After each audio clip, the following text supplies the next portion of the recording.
Na Band News FM, eleições 2022. Nova pesquisa divulgada pelo Instituto Paraná Pesquisas mostra Lula e Jair Bolsonaro empatados tecnicamente na corrida pela presidência da República. O petista aparece com 51,9% dos votos válidos, ou seja, excluindo aí brancos e nulos, contra 48,1% do presidente que tenta a reeleição. A margem de erro é de 2,2 pontos percentuais para mais ou para menos. Quando a gente pega o cenário de intenções de voto, Lula tem 47,6% e Jair Bolsonaro 44,1%.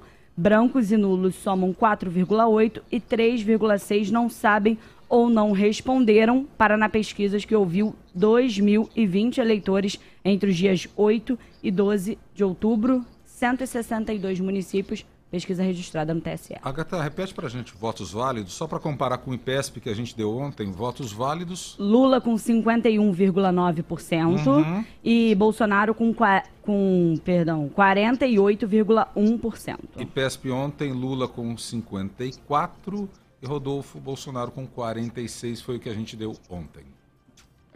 Essa da Paraná, citada pela Agatha, nos votos válidos, dá 52 a 48, não é isso, Agatha? Isso, 51,9 a 48. Com margem de erro de 2 pontos, então é empate técnico, né? Do Poder Data tinha de 1,5, né?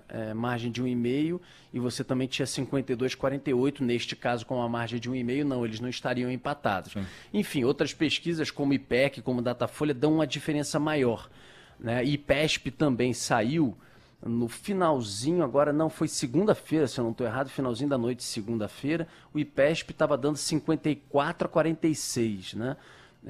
Nos válidos, nos votos válidos. 54 a 46, tem muita gente IPEC no IPESP, deu, né? Exatamente, 54 a 46, isso. Então a gente tem aí esses cenários, muita gente, né, obviamente agora está acompanhando a Band News FM falando, não acredito mesmo em pesquisa, dane-se, não quero nem saber. Enfim, de qualquer maneira, a gente vai sempre aqui noticiando na Band News FM, informando, trazendo os números, e a gente entra num momento crucial, certamente, da campanha, né? Depois, como nós falávamos dos apoios, agora a gente tem o primeiro debate com grande expectativa. Parece que no sábado os candidatos já vão se concentrar, pelo que a Mônica Bergamo estava acompanhando mais cedo e trazendo de informação aqui na Band News FM. Eles sábado já se concentram, treinam, farão estratégias para o debate que a Bandeirante realiza às 8 horas da noite no domingo. Esse debate será fundamental. Vamos ver que postura os candidatos terão. Se vão para uma coisa mais pacífica, mais de ideias, mais civilizada, ou se será aquela troca de ataques, de raiva, de acusações, que é o que tem marcado a campanha. Se você olhar a campanha eleitoral desse segundo turno, já vinha no primeiro, né? Porque o segundo turno foi muito antecipado no primeiro. Mas se você pegar agora no segundo, as campanhas, né, que você tem ouvido na rádio, tem visto na televisão, elas estão muito concentradas em ataques contra o outro. É o outro que fez isso, é o outro que fez aquilo, é o outro que taraná, é o outro que está acusado disso. Então, o tempo inteiro está em cima de aumentar a rejeição do outro, né? Não é tipo, eu sou bom, vote em mim, praticamente. É claro que, né, em tanto tempo também de espaço em televisão, tem horas que sim, mas basicamente não vote nele, ele não. E aí, como ele não, sobrou eu, né? Tô aqui, eu. Então, o ataque tá nisso. Vamos ver se no debate vem ideia, vem proposta, papapá. Como a gente tem embate entre eles e temos algumas perguntas, né, do pool de emissoras, eu fiz pergunta no primeiro turno. Não sei se farei uma pergunta pelo Grupo Bandeirante. Se farei, assim como no primeiro, eu farei uma pergunta programática, uma pergunta importante que impacta a vida de pessoas, mas programática, né? Estimularei ou tentarei estimular a discussão de propostas, de ideias, de promessas, que é o que a gente tem que debater. Então, você quer ver uma coisa que não interfere diretamente no Rio, mas é importante? No debate de segunda-feira, que eu volto a conclamar os ouvintes que acompanhem pelo formato que foi, que a gente fez em São Paulo, entre Tarcísio de Freitas e Fernando Haddad, candidatos ao governo, além de terem sido muito civilizados, terem colocado muitas ideias, propostas e embates ali importantes, mas com respeito ao espaço do outro, a minha pergunta primeira, e que aliás é uma pergunta a ser feita ao governador Cláudio Castro, Agatha, na primeira agenda em que nós estivermos com ele, foi aos dois: O ICMS, Imposto sobre Circulação de Mercadorias e Serviços, que é um imposto estadual, foi reduzido recentemente em vários estados, em São Paulo de 25% para 18%, caindo com o preço da gasolina na ponta. Se o senhor for eleito, o senhor manterá o ICMS a 18%? Os dois se comprometeram. O senhor se compromete a manter? Os dois se comprometeram a manter 18%. Foi a sua pergunta na abertura do debate. Isso. Então, é uma pergunta, por mais que reeleito, tem que se fazer ao Cláudio Castro. E aí eu volto a falar de pergunta programática, mas é o seguinte, por que ao governador Cláudio Castro? Ele já está reeleito? Tá. Mas é importante, porque a medida que foi tomada de redução de ICMS, ela só vale até o final do ano, em tese. E no Rio, a pancada é muito maior, porque no Rio, sabe quanto estava o nosso ICMS? Em São Paulo estava 25%, não é à toa que a gasolina era R$1 mais barata mais ou menos do que no Rio.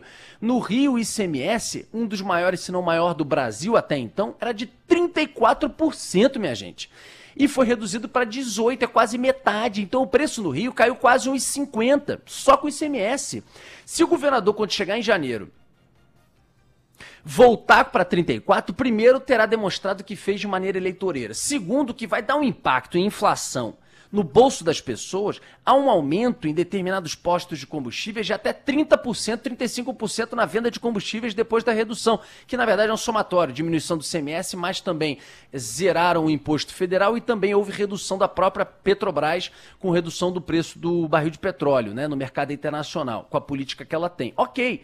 Mas é uma pergunta fundamental. Senão, dia 1º de janeiro, volta. A gente tem 1,50 de aumento. O governador precisa dizer. E detalhe, se o governador eleito em São Paulo mantiver em 18, que foi a promessa no debate da Band agora na última segunda-feira, e o Rio de Janeiro voltar para 34%, minha gente, primeiro será uma medida eleitoreira ruim, será muito criticado por isso, e será uma medida extremamente burra, porque nós teremos um processo astronômico no Rio de sonegação fiscal.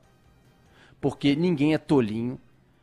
Aliás, o vice eleito de Cláudio Castro conhece muito bem esse mercado de combustíveis, Thiago Pampolha, ou Pamplona, a Agatha vai me corrigir, mas é o seguinte, conhece muito bem. Se a gente bota 34, Pampolha. Uhum. Você, na verdade, Vinícius, como obviamente você conhece isso maravilhosamente bem, vamos começar a tirar caminhão de São Paulo, com nota de São Paulo, botar dentro do mercado do Rio para pagar o imposto. Olha, vai ser um fuzuê, meu amigo, que vocês vão ver o que vai acontecer, inclusive na arrecadação do próprio Estado. Porque às vezes aumentar é uma ilusão. Talvez seja melhor você manter baixo, vender mais, e quando você vende mais, você equilibra com o pagamento de impostos e também não permite uma sonegação fiscal que também prejudica os cofres e a arrecadação do Estado, do que voltar para 34, achar que é bom, segurar o consumo e arrebentar na sonegação. Então, eu espero que o governador Cláudio Castro esteja olhando isso e que a gente pergunte ao governador se, assim como os governadores ou os candidatos ao governo de São Paulo se comprometeram, se ele também se compromete a manter a partir de 1º de janeiro. Essa é uma pergunta fundamental que interessa a todos. Ah, mas eu não tenho carro. Você pega ônibus.